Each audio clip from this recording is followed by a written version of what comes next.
وہ تو اب اللہ کی مرضی, اللہ سے تھوڑی کوئی لڑ سکتا ہے. لیکن ہم تو ظاہر کے مکلف ہیں نا, ہم تو اسباب کے مکلف ہیں, تو اس لیے حکم دیا جاتا ہے احتیاط کا. تو خیر, جب تک کرونا ختم نہیں ہوگا ہم بھی آپ کا پیچھا نہیں چھوڑیں گے, یہ ذہن میں رکھو آپ. تھوڑا تھوڑا جیسے 4 شادیاں آتی ہیں نا تڑکے میں, اس طرح یہ بھی آتا رہے گا تڑکے میں, کیونکہ لوگ نہیں کر رہے احتیاط تو کیا کریں. اچھا خیر, بات ہی کہاں چل رہی تھی؟ تو یونس علیہ السلام کی جگہ ہم ہوتے تو بھائی ہماری حالت کیا ہوتی ہے. اللہ, جیسے تبلیغ میں ہم میں سے کوئی گیا ہوا ہوتا 4 مہینے کے لیے, 4 مہینے کے لیے تبلیغ میں نکلے ہوتے, اللہ کے راستے میں واپس آ رہے ہوتے تو پتہ چلا کچھ یعنی کنوینس ہی نہیں مل رہی, پولیس والے پکڑ کے لے گئے, کسی کیس میں بند کر دیا, تو کیا وسوسے آتے ہیں دماغ میں. جیسے حج کرنے گئے نا, ایک آدمی حج کرنے گیا, لٹ گیا وہاں پہ نا جیب کتروں نے, تو وہ کہہ رہے اللہ میں نے تو سنا تھا حاجی تیرے مہمان ہوتے ہیں, تو ہم نے تو دنیا میں کسی کو نہیں دیکھا کسی نے اپنے مہمان کس کی یہ انسلٹ کی ہو. ٹھیک ہے نا, ہم نے تو نہیں دیکھا, میں تیرا مہمان بن گیا اور کچھ بھی نہیں بچا میرے پاس, سب کچھ ہی لٹ گیا. تو جلا ہوا آدمی تھا. تو یونس علیہ السلام کی جگہ کوئی اور ہوتا, ہم جیسے نالائق ہوتے, تو ہم کہتے اللہ ساری زندگی قوم کی مخالفت لے کے تبلیغ کرتا رہا, اپنا تن من دھن لگا دیا, نہ کاروبار کی طرف توجہ, نہ کوئی پیسے کمانے, جو روکھی سوکھی ملی کھا لیا. پیغمبروں کا تو کوئی اجرت بھی نہیں ہوتی, وہ تو بالکل ہی اللہ توکل پہ چل رہے ہوتے ہیں. اے اللہ غربت میں وقت گزارا, کبھی کھانے کو ملا نہیں ملا, بس تیرے دین کو فوکس کیا. اب جب عذاب آنے والا ہے تیرا اس قوم پہ, تو تیرے خوف سے نکلا میں, جو تیرا ہی حکم ہے کہ مجھ سے ڈرو, میرے عذاب سے ڈرو. اب کم از کم کوئی 2-4 کشتیاں یا ہوائی بحری جہاز کوئی کھڑا ہوا ہوتا میرے استقبال میں, اور اگر نہیں تھا میں نے اپنے خرچے سے پہ کشتی لی ہے میں نے. ٹھیک ہے نا, ذمہ داری کس کی بنتی تھی اللہ؟ ذمہ داری تیری بنتی تھی کہ کشتی کا انتظام تیری طرف سے ہو. بھائی گورنمنٹ اگر کسی فوجی کو کسی مہم پہ بھیجتی ہے, اب جو امریکہ کے فوجی افغانستان آئے ہوئے ہیں ان کو باعزت واپس نکالنا کس کی ذمہ داری ہے؟ بولو نا, امریکہ کی ذمہ داری ہے نا. تو تبھی تو فوجی کہہ رہے ہیں بھائی تم نے ہمیں عزت کے ساتھ جب بھیجا ہے تو عزت کے ساتھ پٹھانوں سے بچا کے نکالنا کس کی ذمہ داری ہے؟ یہ امریکہ کی ذمہ داری ہے نا. تبھی امریکہ قطر میں کوشش میں لگا ہوا ہے کہ بھائی یہ کسی طرح اپنی عزت بچا کے واپس آ جائیں گے. اور بالکل صحیح کر رہے ہیں امریکہ اپنے لحاظ سے, اس کا فرض بنتا ہے جب آپ نے فوجیوں کو بھیجا تو واپس بھی تو لے کر آؤ نا ان کو. تو بالکل میرے بھائی یہ بات ذہن میں آ سکتی تھی یونس علیہ السلام کے کہ اللہ یہ سب میں نے تیرے لیے کیا ہے, اب تیرا عذاب آ رہا ہے تو مجھے تو یہاں سے فرار ہونا ہے بستی سے, تو کشتی کا انتظام کرنا میرے ذمے نہیں ہے بلکہ کس کے ذمے ہے؟ تیرے ذمے ہے. چلو میں نے اپنے خرچے پہ کر لی.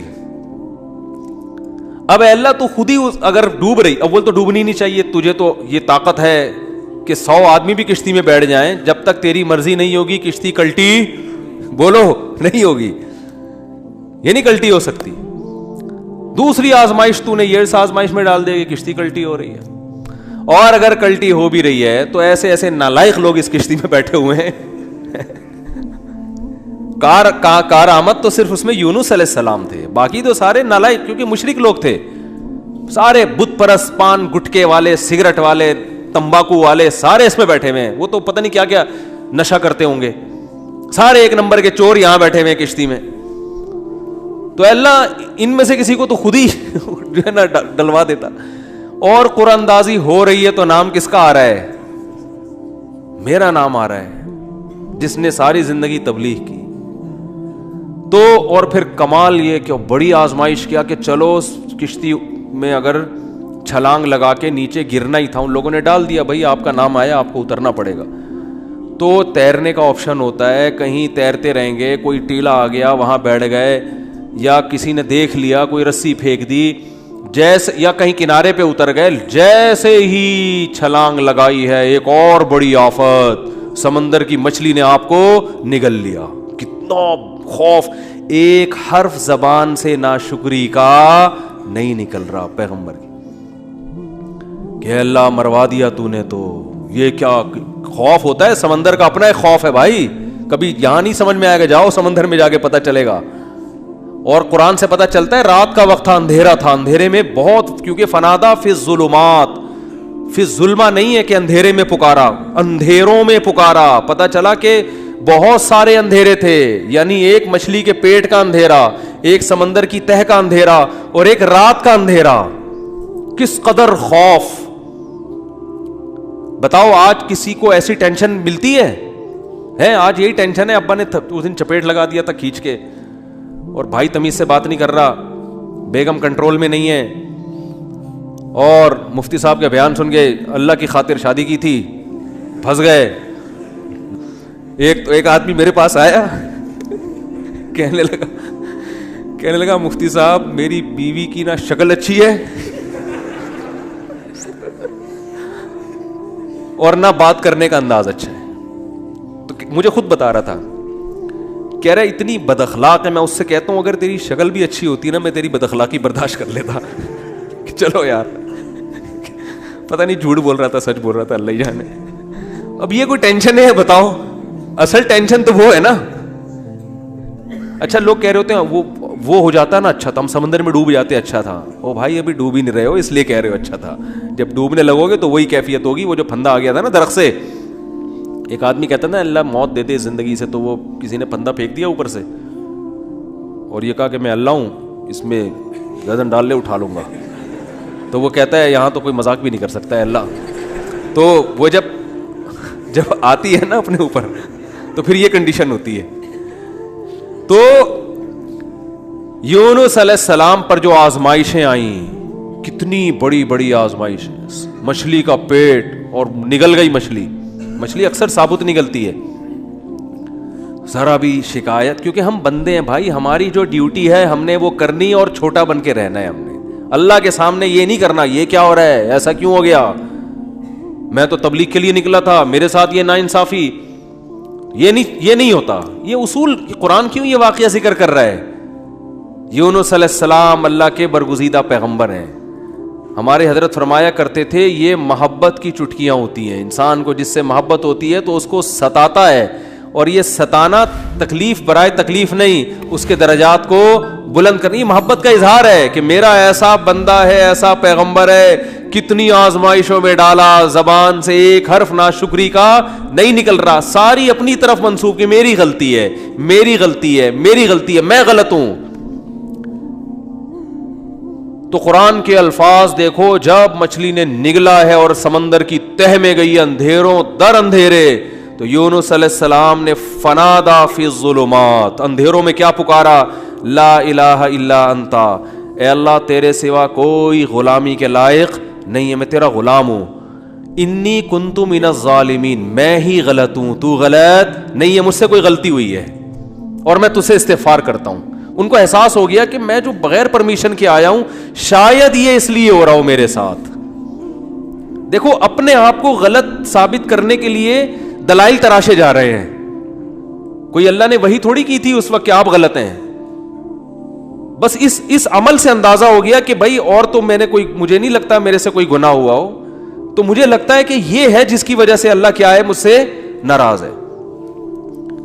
تلاش کر رہے ہیں، کوئی اپنی مسٹیک تلاش کریں، اپنے آپ کو غلط کہیں تو لا الہ الا انتا سبحانک، اے اللہ تو ہر عیب سے پاک ہے. کیا مطلب؟ تو میرے ساتھ غلط نہیں کر سکتا، یہ میرا ہی کوئی عمل ہے جس کی وجہ سے ایسا ہو رہا ہے. تو تھوڑی غلط ہے، تو ہر عیب سے پاک ہے، تو ظالم تھوڑی ہے، میری غلطی ہے، میں غلط ہوں. کیا اللہ کے رحمت کے خزانے حرکت میں آتے ہیں. فَالْتَقَمَهُ الْحُوتُ وَهُوَ مُلِيمٌ، قرآن کہہ رہا ہے مچھلی نے نگلا اس حال میں کہ یونس علیہ السلام اپنے آپ کو ملامت کر رہے تھے. جب مچھلی نگل رہی تھی اس وقت بھی اپنے آپ کو ملامت کر رہے ہیں، اپنے آپ کو برا بھلا کہہ رہے ہیں، میں غلط، میں نے غلط کیا. تو جب مچھلی کے پیٹ میں جا کے توبہ استغفار کی ہے تو اللہ کی صفت استغنا دیکھو. اللہ فرماتے ہیں لولا انہ کان من المسبحین، اگر یونس اپنی غلطی کا اعتراف نہ کرتے، للبث فی البطن الی یوم یبعث فی بطنہ الی یوم یبعثون، قیامت تک اسی کے پیٹ میں رہتے، وہ نہیں نکلتے. یہ اللہ کی صفت استغنا ہے کہ بھئی اللہ کو آپ ڈرا کے دھمکا کے یا اپنی غلطی کا اعتراف کیے بغیر اللہ پہ ڈال کے اللہ سے کچھ بھی منوا نہیں سکتے. اللہ کہتے ہیں ہمیشہ رہتے، لیکن اللہ کو پتا تھا نہیں ہے ایسا، وہ تو آزمایا، پیغمبر تو گناہ نہیں کر سکتے نا. یہ تو اللہ آزما رہے ہیں دنیا کو دکھانے کے لیے کہ میرے نیک بندے ایسے ہوتے ہیں.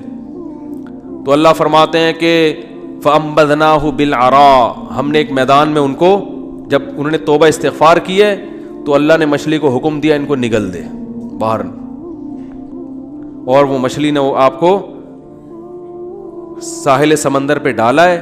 اب اللہ کی رحمت کے خزانے، سمندر کے ساحل پر کچھ بھی نہیں تھا. اللہ فرماتے ہیں وہاں اپنی قدرت سے ہم نے درخت پیدا کر دیا جو ان کو کیا دے گا؟ چھاؤں. اب معجزے ہو رہے ہیں کہ نہیں ہو رہے؟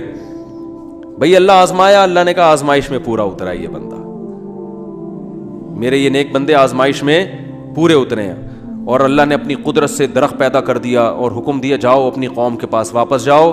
قوم سے عذاب ٹل گیا. ہوا یہ تھا کہ جب یونس علیہ السلام کو یقین ہو گیا عذاب آ رہا ہے تو یونس علیہ السلام جیسے ہی نکلے، وہ قوم تھی ہوشیار، اس کو اندازہ ہو گیا کہ بھائی یہ جب تک ہم میں تھے تو عذاب کا چانس نہیں تھا، یہ گئے ہیں تو اب واقعی آئے گا. تو عذاب دیکھے بغیر انہوں نے توبہ تائب شروع کر دی، تو اللہ نے وہ عذاب آنے والا ان سے کیا کر دیا؟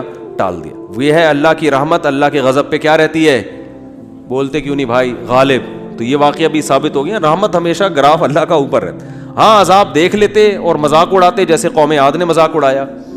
فلما رأوه عارضا مستقبل اودیتہم، جب انہوں نے بادلوں کو اپنی طرف آتے ہوئے دیکھا، پیغمبر بتا رہے ہیں کہ یہ عذاب ہے، تو کہہ رہے ہیں ھذا عارض ممطرنا، کوئی عذاب نہیں ہے بھائی، بادل تو آتے ہیں برستے بھی ہیں، کوئی نارمل. وہ تو آخری دم تک ڈٹے ہوئے تھے. اب کیونکہ اللہ کی صفت غضب بھی ہے، رحمت غالب تو رہتی ہے، لیکن ایسا نہیں ہے کہ غضب ختم ہی ہو گیا ہے. پھر اللہ نے عذاب بھیجا اس قوم پہ. 7 دن 8 راتیں تیز ہوائیں چلی ہیں، 8 دن 7 راتیں، اور ایسا اٹھا کے اس قوم کو پٹخا ہے کہ اللہ فرماتے ہیں کأنہم اعجاز نخل خاویہ. 1 ہفتے کے بعد ایسا لگ رہا تھا کھجور کے تنے ہیں جو اوندھے پڑے ہوئے ہیں. بڑے بڑے قداور لوگ تھے وہ. اللہ نے تو اس لیے میرے بھائی جب کوئی غم آئے، پریشانی آئے تو واویلا نہ مچایا کرو، رونے دھونے کی اجازت ہے. یہ بے صبری نہیں ہے، جب انسان کو غم ہوتا ہے روتا بھی ہے، ہائے ہوئے بھی کرتا ہے، لیکن اللہ کو برا بلا کہنا شروع کر دینا، میرے ساتھ اللہ یہ کر رہا، میرے ساتھ اللہ میں ہی میرا ہوں اللہ کو. آپ کا کام ہے غلامی، مانگتے رہنا ہے، مانگتے رہنا ہے، مانگتے رہنا ہے. اکثر ایک واقعہ علماء بتاتے ہیں، کتابوں میں لکھا ہوا ہے کہ ایک بزرگ حج کرنے جاتے تھے، حج کرنے کے بعد ندا آتی تھی قبول نہیں ہوا. کیا ندا آتی تھی؟ قبول نہیں ہوا. تو دوبارہ چلے جاتے اگلے سال. جب حج کرتے پھر ندا آتی قبول نہیں ہوا، وہ پھر چلے جاتے. تو کسی نے کہا کہ آپ خود ہی بتاتے ہو کہ جب میں حج سے فارغ ہوتا ہوں آسمان سے ایک ندا آتی ہے کہ قبول نہیں ہوا، تو پھر کیوں جاتے ہو بار بار؟ تو انہوں نے کہا بھائی میرا کام ہے حج کرنا، اپنی کوتاہیوں کی اصلاح کرنا. قبول کرنا کس کا کام ہے؟ اللہ کا. اب اللہ سے تو لڑ تھوڑی سکتا ہوں. اور یہ بھی نہیں ہے کہ اب فنٹر نہیں بنو کہ اب تو ہم نہیں جائے گا بھائی، اب تھوڑی 2 دفعہ چلے گا، 3 دفعہ چلے گا، ہر دفعہ یہ آواز آ رہی ہے اب تھوڑی ہمارے پاس اور بھی دنیا میں غم ہے بھائی، یہ حج ہی کرتے رہیں گے کیا؟ یہ ہوتا اصل میں لوگوں کا یہ رویہ ہو گیا ہے.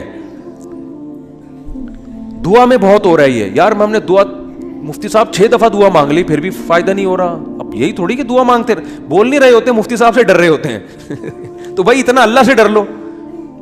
وہ بعض تو بول بھی دیتے ہیں.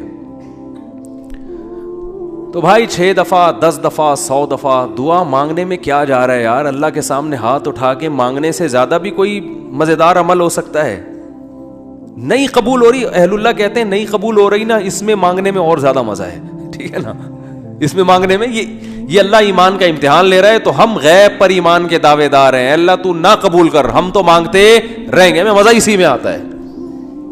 حضرت عمر رضی اللہ تعالی عنہ کا قول ہے کہ مجھے اس سے غرض نہیں ہے کہ میری دعا قبول ہو رہی ہے کہ نہیں ہو رہی، یہ تو میرا کام ہی نہیں ہے کہ یہ اللہ کی ذمہ داری ہے، یہ ہماری ٹینشن، یہ تو میں حضرت عمر کے الفاظ اپنی زبان میں بتا رہا ہوں، یہ ہماری ٹینشن ہے ہی نہیں، یہ تو اللہ کا کام ہے نا، قبول کرنا تو اس کا کام ہے.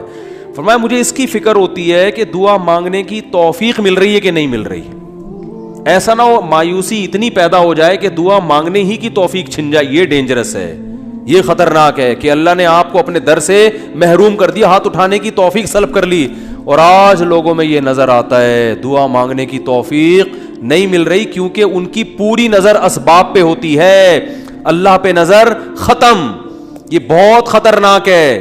دیکھو اسباب پہ نظر رکھو گے، ہو سکتا ہے اسباب اختیار کر کے کام تو ہو جائے، لیکن اللہ کی جب عدالت میں کیس لے کے جاؤ گے, فائل داخل کرو گے, وہاں سے جو کام جب منظور ہوگا نا, اس کام کی نوعیت میں اور آپ کے کام کی نوعیت میں زمین اور آسمان کا فرق ہوگا. جب اللہ کے سامنے کیس لے گئے, کام خراب بھی ہوگا تو بنے گا, اور جب اسباب پہ نظر رکھو گے بنے گا بھی تو ہو سکتا ہے اس میں خیر نہ ہو, یہ کوئی الٹا کام ہو رہا ہو. جس کام سے آپ نے اللہ کو نکال دیا, اب اس میں خیر کی توقع نہ رکھیں. آپ بیمار ہوئے, صرف دواؤں پر اکتفا کیا ہوا ہے آپ نے, اللہ سے دعائیں نہیں مانگتے اور ضرورت بھی محسوس نہیں کرتے کہ چھوڑو یار, جب میں آگمنٹن کھا رہا ہوں, جب میں یہ سیرپ پی رہا ہوں تو گورے بھی تو ٹھیک ہوتے ہیں نا بغیر دعا کے, کیا خیال ہے بھائی؟ جب وہ ٹھیک ہوتے ہیں تو مجھے دعا مانگنے کی کیا ضرورت ہے؟ تو عین ممکن ہے آپ ٹھیک ہو جاؤ, دوا اثر کرتی ہے, اللہ نے دنیا کو اسباب سے جوڑ دیا, لیکن یہ ٹھیک ہونا بھی آپ کے لیے نقصان کا ذریعہ بن سکتا ہے. اور آپ دعا مانگو دوا کے ساتھ, ہو سکتا ہے آپ ٹھیک نہ ہو, لیکن پھر ٹھیک نہ ہو کے بھی اس میں اللہ کیا ڈال دے گا؟ بولو نا, خیر ڈالے گا. اللہ اس میں خیر ڈالے گا. جیسے یونس علیہ السلام کو مچھلی کے پیٹ میں اللہ نے داخل کیا ہے ان کے درجے کو اور بلند کرنے کے لیے. اگر یونس علیہ السلام کے ساتھ یہ مچھلی والا واقعہ نہ ہوتا تو شاید یونس علیہ السلام کا ذکر قرآن مجید میں نہ ہوتا. کیونکہ پیغمبر تو لاکھوں آئے ہیں نا, سب کا تذکرہ تھوڑی ہے. اور نبی صلی اللہ علیہ وسلم نے حضرت یونس کی فضیلت الگ سے بیان کی ہے, فرمایا لا تفضلونی علی یونس, مجھے یونس پر فضیلت مت دو. حالانکہ دیکھو یہ تو اجماعی عقیدہ ہے کہ ہمارے نبی تمام پیغمبروں سے افضل ہیں, لیکن کیا مطلب نام لے کے میرے مقابلے میں یونس کو نہ لے کر آؤ کہ میں ان سے زیادہ افضل ہوں. کیوں؟ کیونکہ اس میں اس بات کا امکان تھا کہ شاید اس واقعے کی وجہ سے لوگ یونس علیہ السلام کی توہین نہ کر رہے ہوں کہ وہ اللہ کی پرمیشن کے بغیر چلے گئے تھے. تو کہیں اس واقعے کو بنیاد بنا کے لوگ ایسا نہ ہو کہ کہیں کہ ہمارے نبی تو افضل ہے, یونس علیہ السلام افضل نہیں ہے, کیونکہ ہمارے نبی تو بغیر پرمیشن کے کوئی کام نہیں کیا اور یونس علیہ السلام تو اللہ کی پرمیشن کے بغیر چلے گئے تھے. اس لیے نبی نے اس کانسیپٹ کو درست کرنے کے لیے, کلیئر کرنے کے لیے کہ کہیں تمہارے ذہن میں یہ چیز نہ ہو, اس لیے کیا مطلب حدیث کا کہ یونس علیہ السلام کا نام لے کے دونوں کو مجھے ان کے مقابلے میں لا کے کھڑا مت کرو, اور یہ مت کہو کہ محمد صلی اللہ علیہ وسلم حضرت یونس سے افضل ہیں. حالانکہ افضل ہیں, لیکن جہاں بھی حضرت یونس کی توہین کا ذرہ برابر بھی شائبہ نکلتا تھا آپ صلی اللہ علیہ وسلم نے اس سے منع کر دیا, اس لیے کہ آپ صلی اللہ علیہ وسلم جانتے تھے کہ یہ جو کچھ یونس علیہ السلام کے ساتھ ہوا یہ اصل میں آپ کو بلند مرتبہ دینے کے لیے ہوا تھا, اور یہ بتانے کے لیے ہوا تھا کہ اللہ کی صفت استغنا کیا ہے, اور یہ بتانے کے لیے کہ اللہ سے لڑ کے کوئی چیز نہیں لی جا سکتی, اور یہ بتانے کے لیے کہ غموں میں, ٹینشنوں میں, پریشانیوں میں اللہ کے نیک بندوں کا رویہ کیا ہوتا ہے.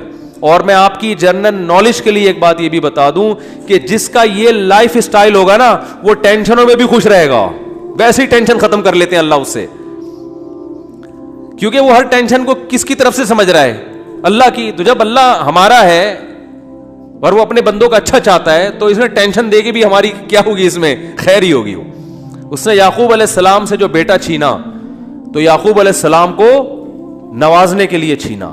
یوسف علیہ السلام کو جو بچپن میں باپ سے الگ کر دیا مصر کا بادشاہ بنانے کے لیے کیا اس نے, نہ چھنتے نہ بادشاہ بنتے. تو ہمارا کام ہے ہر برائی اپنے کھاتے میں ڈالیں, سمجھ رہے ہو کہ نہیں سمجھ رہے, اور ہر اچھائی کس کی طرف منسوب کریں؟ اللہ کی طرف.